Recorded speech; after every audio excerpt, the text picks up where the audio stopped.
Coach, you're basically what you think coming out of the scrimmage today? Yeah, I had to watch it more to give you a real accurate evaluation. We had a lot of young guys playing. Our older guys played early. We limited them quite a bit, but there was highs and lows to it. I thought when the first group was in there, they played well. But then, the good thing is you get those reps, those young guys, and every single rep they get, whether it's painful at the time or not, is beneficial in the long run. So there'll be great film to learn off of and teach from and go from there. How much do you feel like some of the young guys have been able to develop from the start of fall camp to now the second scrimmage? Because I think Coach Arnett has said that guys like Buki and Jet don't necessarily need as many reps right now, whereas some young guys can step in and progress. Yeah, I think that's right. I think what you see with young guys is you see these big gains and then it stalls and then you see big gains again. And I think that's just part of the progression, right? And so I think we've had guys that have a lot of gains, and then you come out in a scrimmage and you expect to see another big jump, and you always see that every time because all the things are moving fast and you get different scenarios and all those different things that require a little bit more processing and getting the job done on a consistent basis. And then if the ball moves, right, you're not going 4-play racks and rotating with the next group. You got to actually play the next play. And so I think we saw some weakness in that a little bit today. But again, those are all growing pains that you learn from. So it'll be good film, good teaching opportunity. You've got a lot of young talent on that defensive line, guys like Dinkins, Travion, Deontay Anderson. What have you seen from those guys just throughout fall camp, and how much do you think they're going to contribute this fall? I think they're going to have to contribute a lot, and so I think our expectation is they better continue to get better, and I thought they've had a really good camp, and I think they've hit that camp wall a little bit right now, and they better get freshened up and be ready to go when we get back on Monday. Coach has commented that it's not just now, and you've said the same thing, it's not just within position competition, it's competition for positions. Are they even going to be on the field at all, whether the alignments you use and matchups, things like that. Is that still ongoing? Oh, absolutely. Absolutely. I think it's ongoing throughout the year because, you get different offenses that are going to major in different personnels or whatever it may be, so that plays a part in those matchups. But then let's make no mistake about it. Just because you're playing at a high level early in the year, maybe you're not playing as high lately, for whatever reason. There's a lot of variables in an 18 to 22-year-old's life.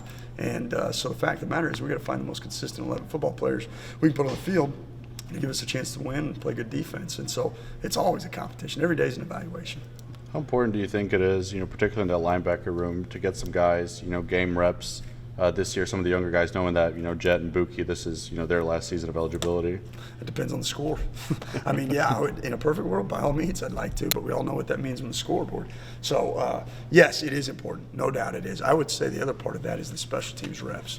You run down on kickoff and you have to shock and shed a block of a guy, with live bullets in a game atmosphere. That helps a lot in your development too. Or on kickoff return, you got a block all of a sudden, a guy that's screaming down the field.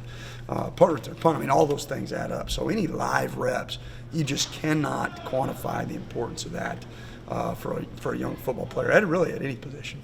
You see the depth building at the interior of the defensive line. And talk about the defensive ends. Besides the guys you got Davis, you got DeMonte, and those. Who's coming in behind them? Yeah, I think it's Deontay Anderson for sure. Is a guy that's done that well. Obviously, Travion's kind of a guy, depends on what kind of front we're in, whether he's an interior guy or an edge guy. Obviously, we have high expectations for him. And there's other guys that are pushing. It's just somebody needs to go ahead and break through in that area. Just based on initial observations from today, what young guys, what newcomers stood out to you in the scrimmage? There was some good plays. I thought, Bryce Pollock's had a good camp. He breaks on the ball well and does show some flashes. Zachary Tillman's had a good camp. I didn't think he played his ability today as much as he had. But overall, there'll be multiple guys. When you're looking at all of it, I probably don't have a great answer for you on that until I watch the film, just to be truthful. Well, you had a chance to watch him scrimmage there, and what do you come out thinking? I thought from just a scrimmage standpoint, it's always good for us to get as many live reps as possible, where there's live tackling and we're able to try to break tackles and finish plays off. I don't think you ever walk away from any scrimmage just feeling excellent, right, on both sides of the ball. There's always room for improvement.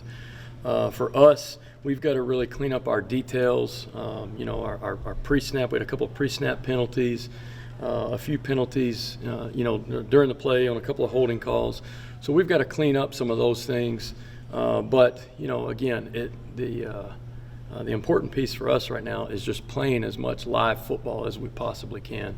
And so there were some things that were good, and there were some things that were correct. We got to get corrected, which I think you're always going to have in a scrimmage. We've seen some formations throughout this week of Will and Mike Wright playing together. I guess what are kind of your thoughts on the way, Mike's kind of accepted his role since coming here and your ability to use him in various ways? Yeah, Mike is obviously he's a very explosive athlete, and he can do some things.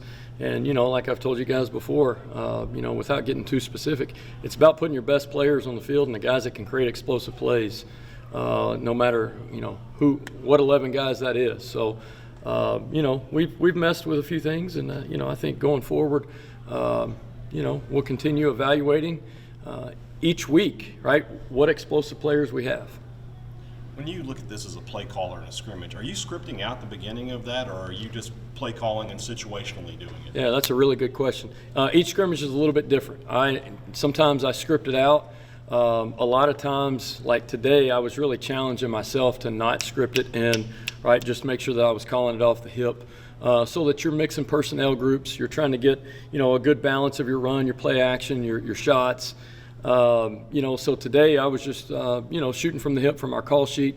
But as a staff, we put together the call sheet each week, so it's really an easy deal. I mean, what we ran today were all plays that we have run over the past 5 days. So there wasn't any new install or anything. But for me, it's just as important that I practice each of these situations and, where is the time to go fast? Where is the time to take a shot? Where is the time to sequence a play call on a third down where that you're going for it maybe on a fourth down. And then, obviously as much red area work. We didn't do any 2-minute situation today, but, I need as much 2-minute. That helps me as much as anything is practicing those situations, going through it in my head, listening to the staff and what their ideas. Hey, let's come back to this, because at the end of the day, it's all of us together. How would you grade yourself after one practice here? After the Oh, scrimmage? man, that was probably a C-, man. I'm hard on myself, I thought there were some good things that were done out there today, and some guys got some opportunities, and I thought, a couple of kids really stepped up, but, I think the reality of it is you're always looking for something that you can correct better on every single play, no matter what position you play, no matter what you coach, right? So, for me, if we have an unsuccessful play and it looks bad, right, I got to go back, I got to look myself in the mirror, and I got to go, hey, do I need to reinstall that? Am I teaching this good enough, right?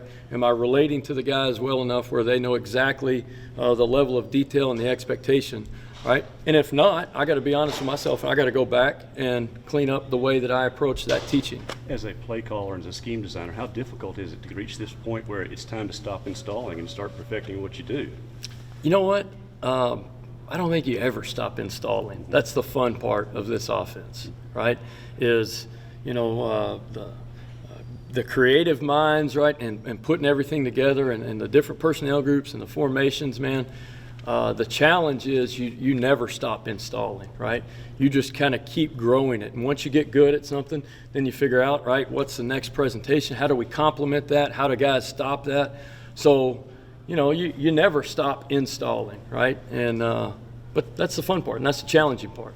How much do you feel since the spring game to the first scrimmage, now the second scrimmage, have you grown, comfortable in terms of in-game communication and stuff like that with Will Rogers? Yeah, that's a really good question. I think Will and I have really gained a lot of mutual respect. We see a lot of things the same way. When something's starting to roll off my tongue, he'll already have it called because he knows exactly what I'm thinking.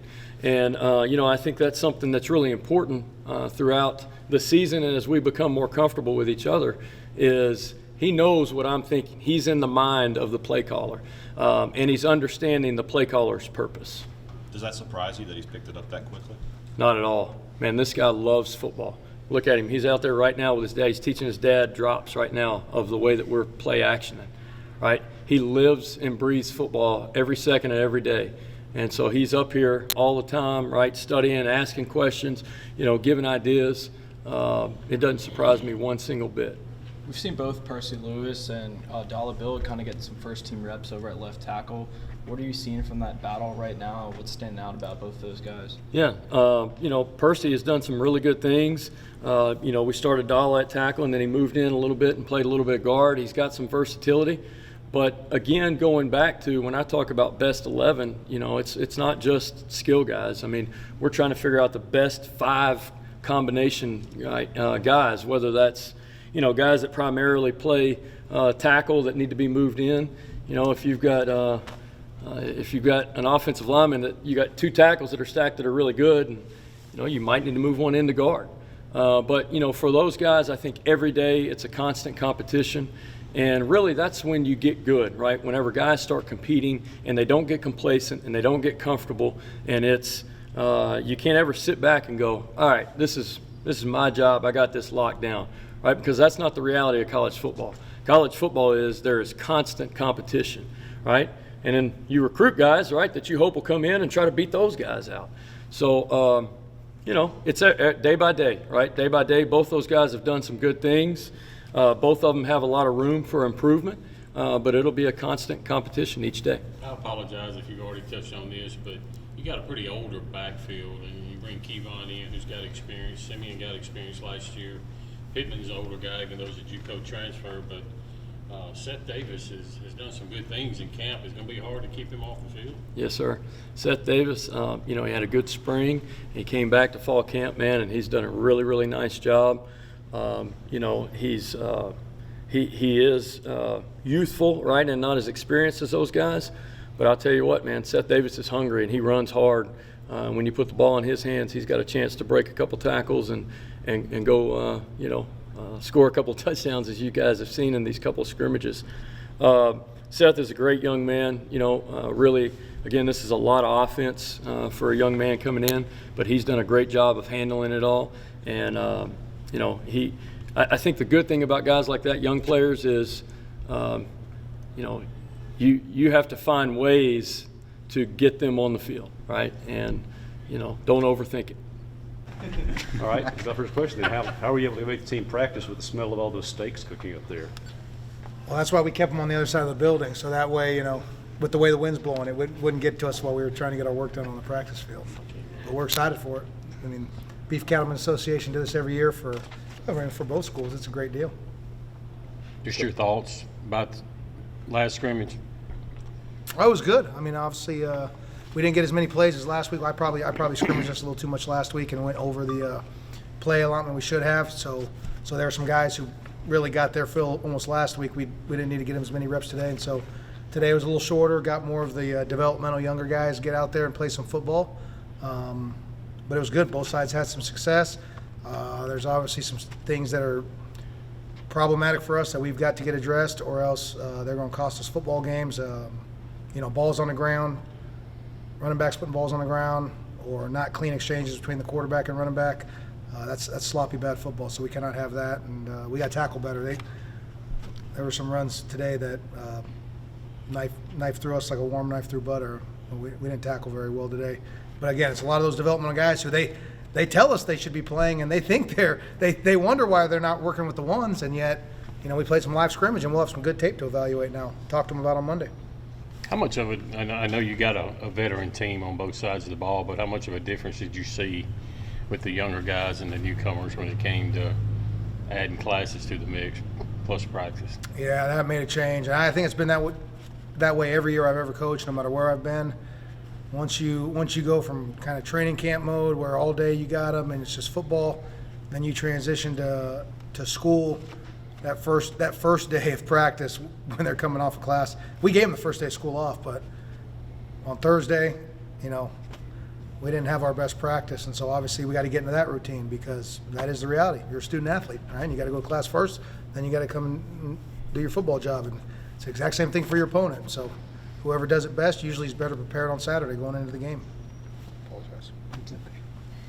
Coach Barber was just talking about, you know, some of the emotion that, you know, he likes to coach with. I guess, was that part of did you know that, you know, was part of him when you were, you know, interviewing him and picking him out to be your OC? No, I don't ask for the Newt Rockney speech in the interview process. I know you got to watch your film, like you said, and look back on who did what, but any guys off the top of your head you thought had a good day today? I think it was the second scrimmage in a row where I think Seth Davis might be maybe our most elusive ball carrier, you know. And Well, you look at, was it Deuce Vaughn, I think it was Kansas State, who's now at the Cowboys, right? And he's kind of gone viral with what he's doing. Seth's kind of looked like that for us, you know. He's a little bit smaller in stature. He's muscled up, but he's a little bit smaller in stature. He kind of can hide behind those linemen at times and then see the seam and slip through there. And he does a really nice job of, there's never really square contact on him, you know. They're always kind of glancing blows. So he's done some nice things. I was happy with that. I thought our O-line did a better job coming off the ball today and creating movement. You know, Will is Will, obviously. I mean, he brings a calm and a poise over the whole offense when he's out there directing it. So saw some good things. I got to dig into the defensive film again. There's quite a few of those guys that we know. You know, you talk about Buki, Jet, Crumity, Pick, those guys who we've been coaching them for 3 years and they've played in every game for 3 years. We severely limited their reps today because, frankly, they don't need it. So we got to keep them conditioned. We got them in game shape, but I got to watch the defensive film a little closer to kind of highlight any guys. How much, did it help Seth people, obviously he's gained weight since he's been here, but in high school he was used to running between, in the inside and he comes from a great program, obviously, right? And so getting him in early enrollee obviously was huge to go through spring practice. We talked about that, last time I did this, about how much further ahead those guys who enrolled in the spring are. He's done a great job. He's done a great job. I'm really excited about his future. That's added even more depth to our running back room. Coach Barbay talked about his relationship with Will Rogers and that they're kind of finishing each other's sentences in the huddle. Did you have that kind of relationship with Buki and with Jet, and does Coach Brock still have that kind of relationship? No, Buki and Jet are convinced that their ideas are all better than mine. So I'm glad that our quarterback and offensive coordinator are that way. The defensive side, you don't want defensive guys. You want just mean, angry, nasty guys on defense, really. So.